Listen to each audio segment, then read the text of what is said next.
Hello student. তো কেমন আছো তোমরা সবাই? আশা করছি তোমরা সবাই অনেক ভালো আছো। রোজ আমি তোমাদেরকে জিজ্ঞেস করি তোমরা সবাই কেমন আছো, কোনোদিন কেউ তো আমাকে জিজ্ঞেস করো না ম্যাম আপনি কেমন আছেন। পেলামই না, কেউ এখনো পর্যন্ত জিজ্ঞেসই করলো না। আই নো যে তোমাদের কোনো পড়াশোনার প্রবলেম থাকে না, কোনোদিন দেখতে পেলাম না ম্যাম এই জায়গাটাই প্রবলেম হচ্ছে, একবার বোঝান। সে কবে থেকে ক্লাস নিচ্ছে আজ পর্যন্ত একটাও আমি মেসেজ পেলাম না যে ম্যাম এই জায়গাটায় প্রবলেম হচ্ছে, এটা বোঝান। তাহলে হয় আমি খুব ভালো বোঝাচ্ছি, বাট আমার তো মনে হয় না আমি খুব ভালো বোঝাই। তাহলে এটাই যে তোমরা পড়ছো না, দুটোর মধ্যে যে কোনো একটা তোমাদেরকে এগ্রি করতেই হবে। তো এখন তোমরা ভোট চাই আমার, যে তোমরা এগ্রি করো যে ম্যাম আমরা পড়ছি না, আদারওয়াইজ ম্যাম আপনি ভালো পড়াচ্ছেন। তো যাই হোক, অনেক তো পড়াশোনা চলছে, জানি না তোমরা কেমন কে কিরকম পড়ছো। তো ব্যাপারটা হচ্ছে আজকে আমরা কি চ্যাপ্টার করব, লেখাই আছে এখানে পরিবেশ ও তার সম্পদ। কিছুই না, বকতেই হবে আমাকে, শুধু বকেই যাও এরকম। কারণ এখানটাতে চ্যাপ্টারটা কিরকম বলতো, তোমার এই সম্পর্কে আমরা আগেও পড়েছি, পরিবেশ এবং তার সম্পদ পড়েছি না, সম্পদ সংরক্ষণ। ইয়াদ রাখো, ইয়াদ করো, ক্লাস 10 পড়েছি।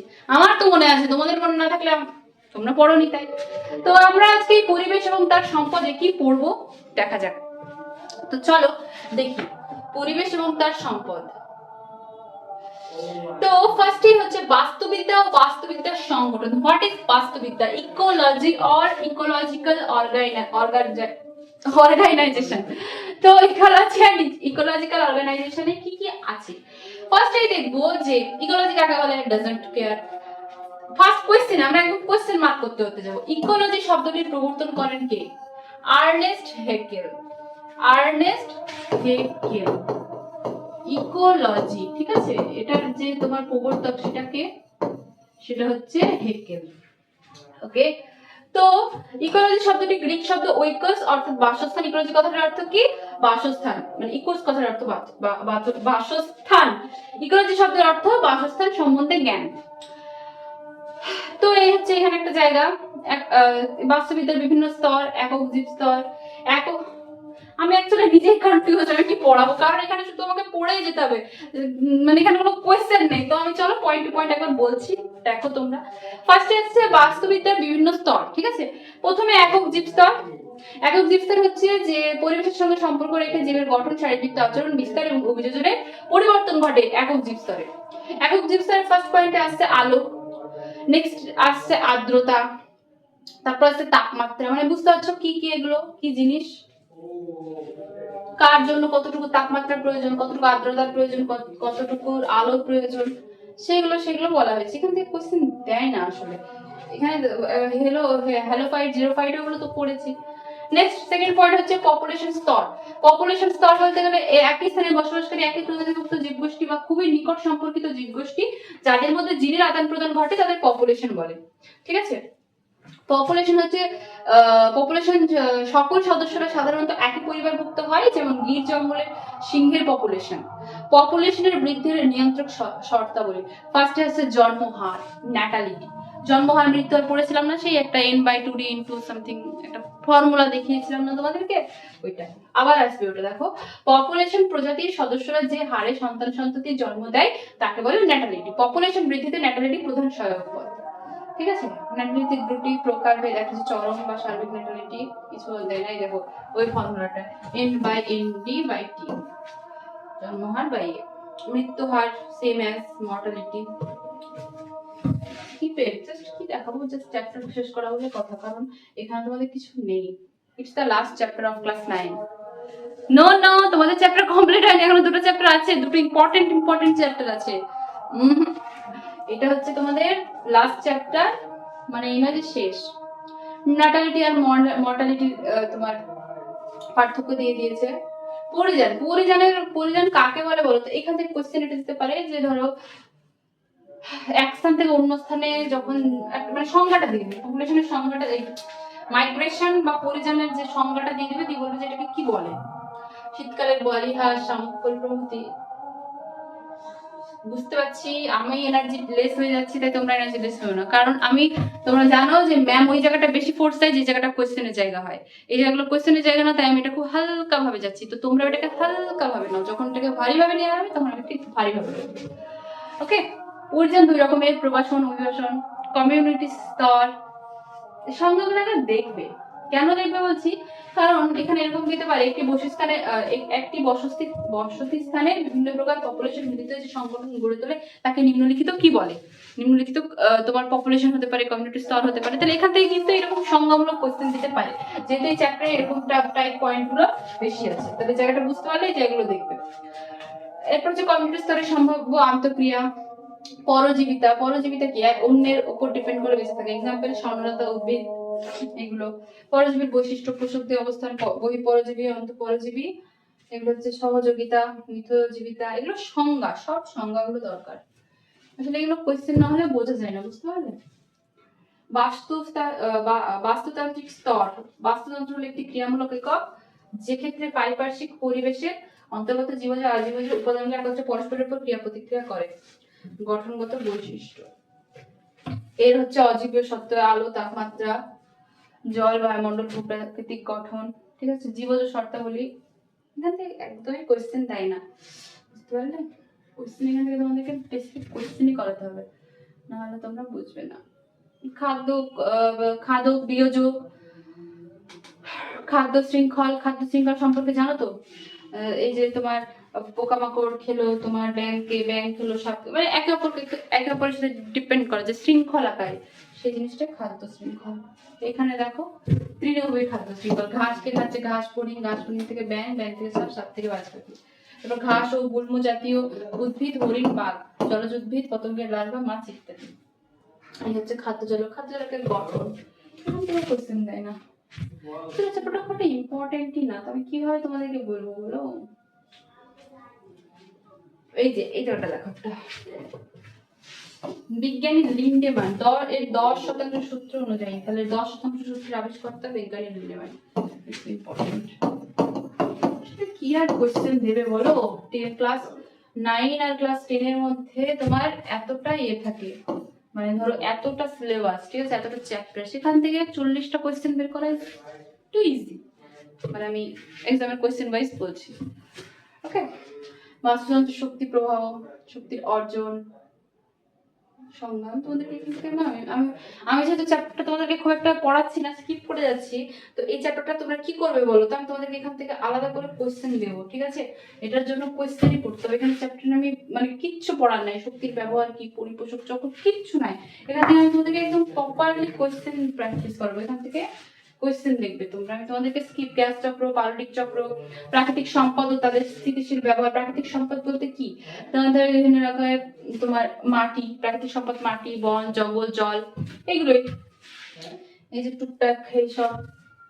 অরণ্য বা বন সম্পদের ব্যবহার, বন সম্পদের অতি ব্যবহার, বন ধ্বংসের কারণ, ফলাফল, এগুলো মানে আমি পড়িয়েছি একদম ভালোভাবে পড়েছি, যে বনের আমি কিভাবে সংরক্ষণ করতে পারি গাছপালাগুলোকে, বা তোমার সেই গাছগুলোকে কিভাবে তার ধ্বংস হচ্ছে, সেই ধ্বংসটাকে বাঁচানোর জন্য সেটাকে কি কি করা দরকার, এই সমস্ত ডিটেল আমি তোমাদেরকে এত ভালো করে পড়িয়েছি।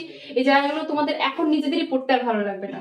তো এই জায়গা থেকে বেসিক কিছু কোয়েশ্চেন আসেই না। ফার্স্ট একটা যেটা বললাম যে তোমার হেকেল, যে ফার্স্ট একদম যেটা ছিল, ওই একটাই কোয়েশ্চেন। এখনো পর্যন্ত আমি নিজে প্রায় 13টা পেজ স্কিপ করে গেলাম, তো তোমাদের এখানে কিন্তু একটা কোয়েশ্চেনই আছে, বাদ বাকি শুধু ব্যাখ্যামূলক, যেটা আমাদের জন্য ইম্পর্টেন্ট নয়। তারপর আবার দেখো বন সম্পদের পর এবার আসছে জল সম্পদ। জল সম্পদের ব্যবহার, আমরা জানি যে আমাদের 1 ভাগ স্থল, 3 ভাগ জল, এই সম্পর্কে আমরা সবাই জানি। আমরা ক্লাস 10 যে লাস্ট চ্যাপ্টারটা পড়েছিলাম সেখানেও কিন্তু সেম জিনিস ছিল। তারপর জল সম্পদের অতি ব্যবহার এবং সংকট, সেখানেও আমরা দেখেছি যে সেখানে আমাদের কি কি করা দরকার, অতিরিক্ত ব্যবহার করলে কি হবে। দেখো ব্যবহার যতটুকু প্রয়োজন ততটুকু করো, শুধু যদি আমরা জলে বেশি ব্যবহার করি, জল নষ্ট করি, সেটাতে আমাদের সংকট দেখা দিবে, আমাদের বিভিন্ন জলজ প্রাণীর ক্ষতি হবে। এগুলো আমরা পড়েছি। জল সংরক্ষণের প্রয়োজনীয়তা, সেটা সম্পর্কে আমাদের একটা, যখন আমাদের বন্যা অতিরিক্ত জলের ফল, মানে তোমার বন্যা হয়, তারপর খরা হয়, এই যে জিনিসটা অনেক রকম ব্যাপার আছে।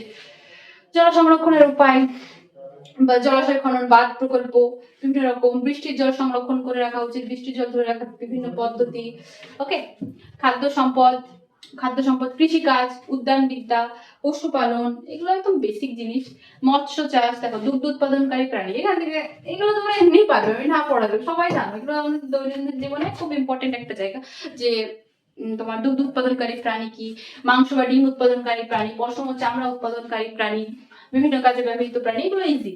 মৎস্য চাষ, যে বৈজ্ঞানিক পদ্ধতিতে মাছের প্রজনন, পালন, সংরক্ষণ এবং সংরক্ষণ প্রয়োজন ব্যবহার করা তাকে মৎস্য চাষ বলে। এখানে দেখো অধিক দুগ্ধ প্রদায়ী গাভী, এই জায়গাটা থেকে কোয়েশ্চেন নেয়, ঠিক আছে। অধিক দুগ্ধ প্রদায়ী গাভী আর অধিক ডিম্ব প্রদায়ী মুরগি, হোয়াইট লেঘর, রোড আইল্যান্ড ইত্যাদি। তো এই জায়গাগুলো তোমরা একবার দেখবে, এই দুটো জায়গা ইম্পর্টেন্ট। ওকে, মৎস্য চাষ গেল। তারপর হচ্ছে যে তোমার খাদ্যের বিকল্প উৎস। খাদ্যের বর্তমান বিশ্ব যখন খাদ্য সংকটের সম্মুখীন, তখন খাদ্য বিকল্প উৎসের প্রয়োজন। ব্যাকটেরিয়া, শৈবাল, ছত্রাক ও ইস্টের বিশুদ্ধ বা মিশ্র কালচার থেকে নিষ্কাশিত প্রোটিন পশু বা মানুষের বিকল্প খাদ্য হিসেবে ব্যবহার করা হয়। ভোজ্য মাশরুম হলো নরম মাংসাল ও সুগন্ধযুক্ত খাদ্য। এর মধ্যে প্রোটিন, শর্করা, ফ্যাট, ভিটামিন, খনিজ মৌল, তৌলজ পদার্থ থাকে। মানে হঠাৎ করে ধরো আমাদের খাদ্য সংকট দেখা গেল, আমরা খাবার পেলাম না, তখন আমাদেরকে তো নিজেদেরকে তার একটা বিকল্প রাখতে হবে না। তো সেই রকমই হচ্ছে তোমাদের এইগুলো ব্যাপার বলা হয়েছে যে খাদ্যের বিকল্প উৎস। বিশ্বের খাদ্য সংকট থেকে আর কি বা কোয়েশ্চেন দিবে। তারপর হচ্ছে তোমার কেস স্টাডি কে আমেরিকা, রাশিয়া, কানাডা, ইউক্রেন প্রভৃতি দেশগুলিতে যে আধুনিক কৃষি ব্যবস্থা গড়ে উঠেছে তা মূলত বাণিজ্যিক ব্যবসা কৃষি ব্যবস্থা, যেখানে জমির তুলনায় জনসংখ্যা কম হওয়ায় প্রচুর উদ্বৃত্ত উৎপাদন হয়। সেই জন্য এই সকল অঞ্চলের লোকেদের আর্থিক অবস্থা ভালো। ভারতের অবস্থাই খারাপ, বাকি দুনিয়ার সব জায়গায় ভালো। ওকে, তো এই হচ্ছে আমাদের পড়া। খাদ্য সংকটের ফলাফল। খাদ্য সংকট হলে কি হবে? মানুষ মারা যাবে, সবকিছু ধ্বংস হয়ে যাবে। শক্তি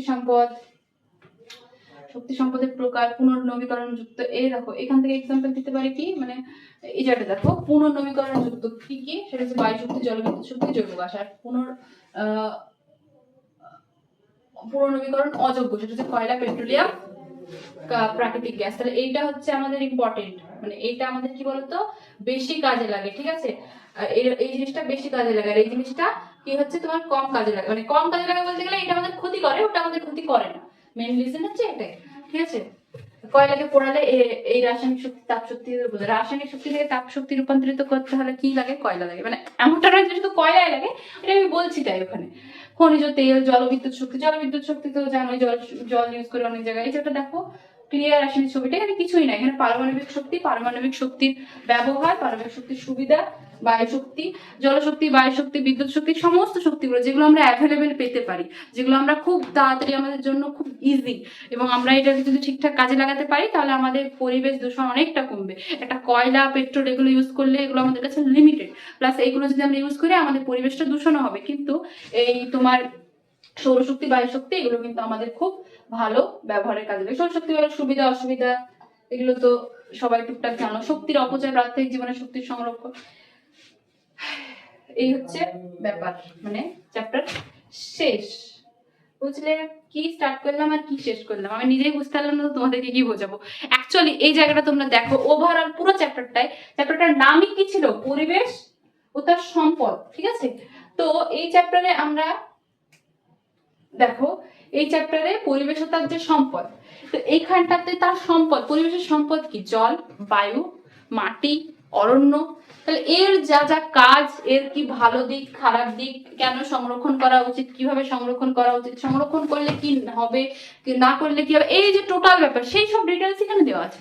এখানে আর কিচ্ছু নেই, মানে এই জায়গাটায় আর যে আমি কোনো আলাদা কিছু দেখবো যেটা আমাদের ইম্পর্টেন্ট, কিচ্ছু না। এগুলো সব ব্যাখ্যামূলক কোয়েশ্চেন, আর যেগুলো আমাদেরকে জলসংকটের সুবিধা অসুবিধা এগুলো আমাদের বোর্ডে দেয়, তাই তো, আমাদের এনএম জন্য তো নয়। তাই জন্য এখান থেকে আমি তোমাদেরকে কি পড়াবো দেখো, আমার মনে হয় আজ পর্যন্ত তোমাদেরকে যতগুলো চ্যাপ্টার পড়িয়েছি তার মধ্যে এই চ্যাপ্টারটা যেটা খুব মানে খুব কম সময়ের মধ্যেই শুরু না করতেই শেষ হয়ে গেল, কারণ এখানে নেই, কিচ্ছু নেই। এখানে যা হালকা ফুলকা বায়ু শক্তি, জলশক্তি, বিদ্যুৎ শক্তি, যতটুকু যা তা তোমরা সবাই জানো, যতটুকু আমার বলার আমি বলে দিয়েছি। এখান থেকে তোমাদের যেহেতু পড়ার কিছু নেই, আমি যদি বলি শুধু শুধু তোমরা কেউ শুনবে না, এতটুকু বিশ্বাস তোমাদের উপর আমার আছে। তো এখান থেকে আমরা বেসিক 2-4টে, হার্ডলি 4টে হয়তো হাতে কোনো কোয়েশ্চেন পাওয়া যাবে, সেই কোয়েশ্চেন আমরা করিয়ে দিব। তো সেটা নিয়ে তোমাদের কোনো টেনশন নেওয়ার নেই। তো আজকে আমাদের চ্যাপ্টার শেষ হচ্ছে, আমি এটা বলতে পারছি না যে ক্লাস, দেখো আমি আজকে তোমাদের লাস্ট চ্যাপ্টার, কিন্তু লাস্ট চ্যাপ্টার হওয়া সত্ত্বেও আমাদের ওভারঅল ক্লাস 9 শেষ হচ্ছে না, বিকজ এখনো 2টো চ্যাপ্টার বাকি আছে, যেটা আমি তোমাদেরকে শুরুতেও বলেছি। তো এটা লাস্ট চ্যাপ্টার, এটা শেষ হচ্ছে। তো খুব ইজিয়েস্ট কি, কিছুই না, ভাবতেও হবে না, ব্রেন খাটাতেই হবে না যে চ্যাপ্টারটার জন্য আমাকে টাইম দিতে হবে। অ্যাকচুয়ালি তুমি যদি টাইম নাও দাও, জাস্ট বেসিক 2-1টা কোয়েশ্চেনে দাও, যদি একটা এই যে ইকোলজি শব্দের মানে যে প্রবর্তন করেন কে, এই জাস্ট এইটুকু মনে রাখো, আর 2-1টা ওদিকে যা আছে মানে তেমন কিছুই নেই। তো এই হচ্ছে আমাদের কোয়েশ্চেন। তো এই চ্যাপ্টারটা তোমরা দেখবে, না দেখলেও চলবে, আমি নিজে যখন বলছি না দেখলেও চলবে, তো তোমরা ভিডিওটি দেখো ভালোভাবে, এবং যেগুলো যদি কোনো কিছু এর মধ্যে থেকে যদি তোমাদের মনে হয় যে ম্যাম না, তাও আমরা এই জায়গাটা জানতে চাই, এই জায়গা থেকে কোয়েশ্চেন হয়তো আসবে না, তাও আমরা হয়তো এই জায়গাটা বুঝতে চাই, তাহলে তোমরা আমাকে জানাবে, আমি তোমাদেরকে ঠিক বুঝিয়ে দেবো। তো আজকে আমাদের ক্লাসটা এখানে শেষ হচ্ছে। তো ঠিক আছে, তোমরা ঠিকঠাকভাবে পড়াশোনা করো, সব ঠিকঠাকভাবে প্র্যাকটিস করো। ওকে, থ্যাংক ইউ।